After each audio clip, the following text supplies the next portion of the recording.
So it was only yesterday that Baysangur Susurkaev fought on the Contender Series in week number 1, and he called for an opportunity to fight on the same card as Khamzat Chimaev, and that wish has already been granted. Only 24 hours after that matchup, we have been given the answer to the question, will Susurkaev fight this weekend? And the answer is yes, and he is taking on Eric Nolan, who is very dangerous. I have just come to learn as I did my tape study on Eric Nolan. I want to give Eric Nolan quite a bit of credit here for this, because at the end of the day, although it is Susurkaev returning only 4 days after his Contender Series matchup, Eric Nolan is stepping up on short notice from 170 pounds to 185 pounds against a very dangerous 9-0 up-and-coming prospect. But I will tell you guys, I genuinely wasn't all that familiar with Eric Nolan until this fight was announced, and I will be honest, it was a very big shame that I wasn't, because I have been missing out on some of the most insane highlight reel knockouts I think I've ever seen. His win over Aaron Tavares, faceplant forwards knockout over Aaron Tavares, caught him with a left hook, and then I think he caught him with a right, and Tavares was coming forward, faceplant KO victory. Massive right hook against a 6'7" welterweight. Yes, that is correct. A 6'7" welterweight. Face planted him. No, he didn't face plant him, but he knocked him out cold on his back in the second round. Brutal KO in that matchup.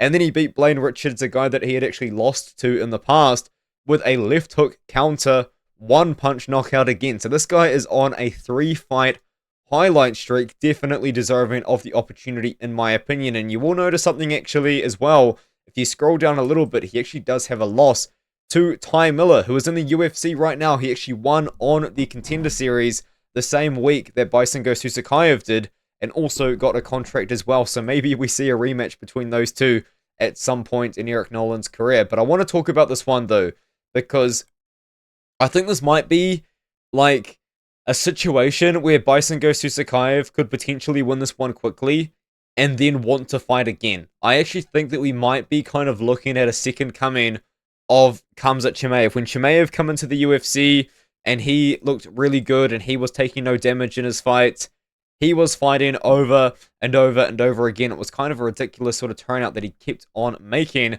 And it seems like Susurkaev wants to do the same thing, but he's not taking on someone that is going to be an easy test whatsoever, because I do think that Nolan does have the one-punch KO power to knock out Baysangur Susurkaev.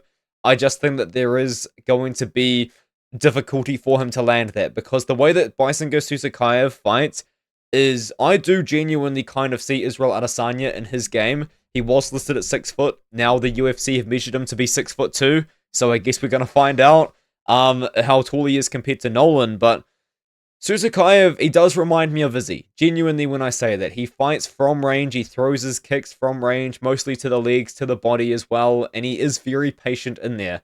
I do know he got a first round KO over Murtaza Talha, but if you do watch his other fights, he's not really throwing much volume out there, and he can be very patient before he does find that one big shot. And I think that's going to make things difficult for Nolan, because Nolan's a boxer. He wants to close the distance. He's also a big-time wrestler as well. In his matchup against Ty Miller, he actually lost that fight because he couldn't really get the damage off when Ty Miller was getting up from his takedowns. But then, since then, you know, aside from the matchup against Trevin Good, he was wrestling a lot against Good in round number 1. Wasn't really able to get him down necessarily, but I think it's because Good is 6'7". And Aaron Tavares was showing good takedown defense as well before the KO. So I do think in this matchup, Eric Nolan will probably be looking to get a takedown as well, but I do think it could look similar to Susurkaev's just recent victory over Murtaza Talha, who is good, guys. Murtaza Talha doesn't suck. And Talha was in deep on multiple takedown attempts, actually had Susurkaev off balance in one of them. Susurkaev's legs were crossed over at one point, and he still couldn't take down Talha. I think that Susurkaev showed some of the more impressive takedown defense on the Contender Series that we have ever seen, and kind of just based on that, I don't think that a former light heavyweight, you know, not being able to get a takedown on him, that Eric Nolan's going to be able to come out and get the takedowns. I think if Nolan wants to win this matchup, it's going to have to be with his boxing, because he does hit hard. But as I said, I think he's going to struggle to land those boxing combinations, because Baysangur Susurkaev's style is a long, rangy style. He throws those kicks, he flicks them out there like he did against, of course, our friend Talha with the body kick KO. Just flicks them out there, throws a lot of leg kicks, throws a lot from range, backs up a lot as well, stalks his opponents a lot as well. I honestly do think that this is a fight which Susurkaev is going to look good in. I think that Susurkaev can defend the takedowns against Nolan, and I think that he can also knock out Nolan on the feet as well. However, after this fight, I'm very curious to see where both guys go, because I think that Eric Nolan could actually be an absolute highlight machine in the promotion if they give him the right matchups. Nolan is going to get some wicked KOs in this promotion, and I think that Baysangur Susurkaev is just a prospect to keep your eye out for. 24 years old, you know, he's going to fight 2 times in a week. It's ridiculous. Honestly, it is ridiculous. I do need to say this though before I leave. The weight cut is going to be brutal, guys. He did accept this fight. You got to remember this, guys. He accepted the fight against Murtaza Talha on 1 week's notice, and that is why I was not that confident in him in that matchup. And if you looked at him on the scales, he was sucked out on the scales. Like, you could tell that he had had a tough time cutting the weight to 185 pounds, and now he's going to have to cut that weight again to get to 185 pounds again 4 days later. And we have seen how double weight cuts do greatly affect fighters in the past. Chris Duncan, I think he had to cut weight 3 times in 2 weeks or something like that because his Contender Series opponents kept pulling out. And then all of a sudden against Vyacheslav Borchev, he just looked really bad. And, you know, he got knocked out in that matchup and he didn't look good.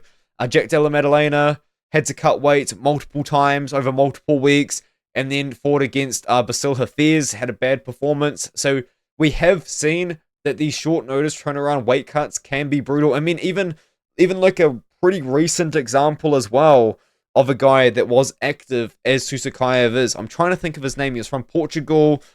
Jake Matthews, I think, knocked him out. So this is how I'm going to find him, is through Jake Matthews.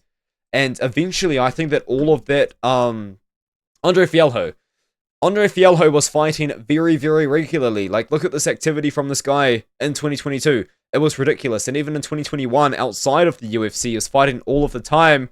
And I do think that all of those weight cuts eventually took a toll on him and did hurt him in some way. So it's not like all of these weight cuts back to back to back are going to be great for Susurkaev if he is going to be fighting regularly, which he is doing right now. However, I'm excited. I am the conductor of the Susurkaev hype train. I think he's very good. I did just want to come on here as well, though, and give Eric Nolan his flowers, because at the end of the day, the story is, Susurkaev is fighting on 4 days' notice, but Eric Nolan is fighting on 4 days' notice as well, upper weight class 2. But I do think Susurkaev wins. I do think Susurkaev wins by knockout, and it probably will be in the first round. But I'm looking forward to seeing both guys in the UFC in the future.